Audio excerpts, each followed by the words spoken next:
যে জনাব এটিএর আজহারুল ইসলাম সহ মাওলানা মতিউর রহমান নিজামী, জনাব কামরুজ্জামান, জনাব আলী হাসান মোহাম্মদ মুজাহিদ, জনাব মীর কাশেম আলী, সালাউদ্দিন কাদের চৌধুরী সকলেই সিন্ডিকেটেড ইনজাস্টিসের শিকার হয়েছেন এবং জনাব কাদের মোল্লা সহ সকলেই একটি সংঘবদ্ধ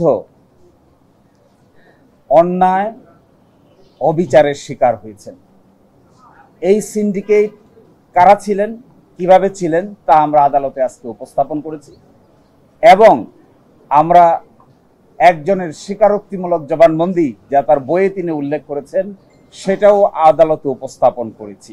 এই রায়ের মাধ্যমে যদি আমাদের আপিলের ডিভিশন জনাব এটিএর আজহারুল ইসলাম সাহেবকে বেকসুর খালাস প্রদান করেন তাহলে জুডিশিয়াল কিলিং এর যে নমুনা এই দেশে প্রতিষ্ঠিত হয়েছিল এই কলঙ্ক থেকে আমাদের বিচার বিভাগ আংশিক হলেও মুক্ত হবেন এবং আমরা এক্সপেক্ট করি আমাদের দেশের সর্বোচ্চ আদালত আপিল বিভাগের পূর্ণাঙ্গ বেঞ্চ জনাব এটিএম আজহারুল ইসলাম সাহেবকে বেকসুর খালাস প্রদান করবেন ইনশাআল্লাহ।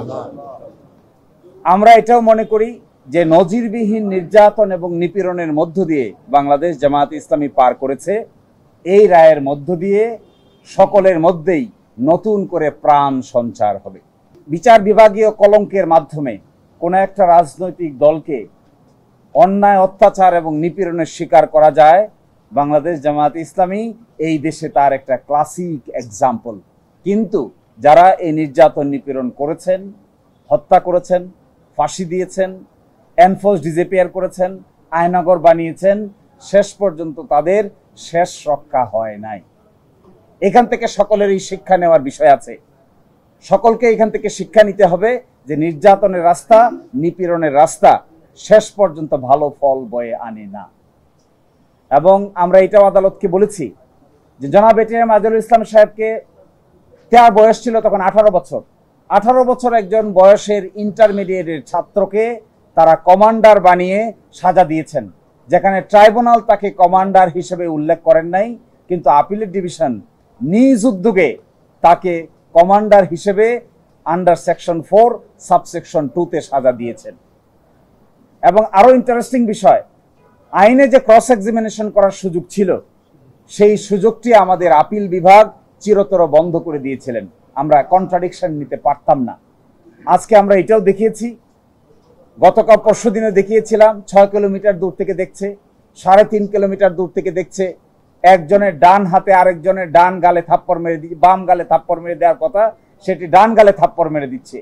এই সমস্ত ইনক্রেডিবল এভিডেন্স, অবিশ্বাস্য এভিডেন্স, অযৌক্তিক সাক্ষ্য প্রমাণের উপর ভিত্তি করে জনাব এটিএর আজহারুল ইসলাম সাহেবকে মৃত্যুদণ্ড প্রদান করেছেন।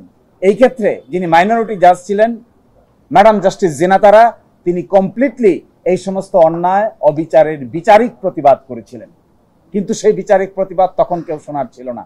আমরা এটাও বলেছি জনাব এটিএর আজহারুল ইসলাম সাহেবকে আল্লাহ বাঁচিয়ে রেখেছেন, এটি আল্লাহর পরিকল্পনা, এই আল্লাহর পরিকল্পনার ভিত্তিতে তিনি বেঁচে আছেন। এই জন্য আজকে আমরা আদালতের সামনে আল্লাহর পরিকল্পনার ভিত্তিতে আমাদের যুক্তি উপস্থাপন করার সুযোগ পেয়েছি। তারা যদি সুযোগ পেত, তারা যদি মনে করত এবং একটু খেয়াল করত, তারা চাইলে এটিএম আজহারুল ইসলাম সাহেবকেও ফাঁসি কাস্টে ঝুলে পায় নাই। এই কারণেই আজকে আদালতের সামনে আমরা আশা করি আগামী 27 তারিখ যে রায় হবে, বাংলাদেশের বিচার বিভাগের ইতিহাসে নতুন ইতিহাস রচিত হবে। আমরা এটাও আশা করি আগামী 27 তারিখে যা রায় হবে এর মধ্য দিয়ে বিচার বিভাগীয় কলঙ্ক কিছুটা হলেও দূর হবে। আমরা এটাও আশা করি যে জুলুমতন্ত্র কায়েম করা হয়েছিল এই রায়ের মাধ্যমে জুলুমতন্ত্রের কিছুটা হলেও অবসান হবে। এবং আমরা এটা এক্সপেক্ট করি সিন্ডিকেটেড ইনজাস্টিস যারা করেছেন, এই সিন্ডিকেটেড ইনজাস্টিসের সঙ্গে যারা জড়িত ছিলেন, সময়ের ব্যবধানে একদিন না একদিন তারাও বিচারের সম্মুখীন হবেন ইনশাআল্লাহ।